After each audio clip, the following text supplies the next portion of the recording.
लेकिन ये साला कर क्या रहा है? रुको जरा। দাদা এই ক্যাম্পার বোতলটা একটু তোমার দোকানে রাখবা কিছুক্ষণের জন্য? नहीं नहीं नहीं सारुण के यहाँ कुछ तो गड़बड़ है। আচ্ছা ঠিক আছে।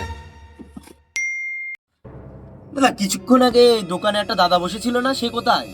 ও দাদা, ওটা তোমার ভাই হয়, কেন কি হয়েছে? আরে দাদা একটুখানি আগে এসে আমি ওর কাছে একটা ক্যাম্পার বোতল রেখে গিয়েছিলাম, সেটা দাও। ও দাদা, আমি তো দোকানে ছিলাম না, আমি ভাইয়ের কাছে ফোন করে শুনে নিই, তারপর দিচ্ছি। আচ্ছা শুনে নাও।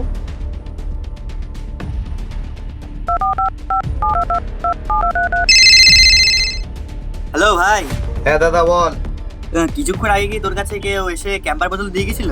হ্যাঁ একটু আগে তো একটা দাদা ক্যাম্পার বোতল দিয়ে গেছিল। আচ্ছা ঠিক আছে দাদা, দাঁড়াও দিচ্ছি। ইস শালা, আমি তো এর খালি বোতল দিয়েছিলাম, এবার ফুল বোতল দিল, তাড়াতাড়ি কেটে পড়ি এই জায়গার থেকে। আচ্ছা দাদা আসলাম আজকে, হ্যাঁ। এ দাদা, রাস্তায় ওই দাদাটার সঙ্গে দেখা হলো, ও কি ক্যাম্পার বোতল কিনেছে নাকি? কেন, তুই তো বললি যে ক্যাম্পার বোতল থুয়ে গেছে ওই দাদাটা। আরে ও তো খালি ক্যাম্পার বোতল ধুয়ে গেছিল।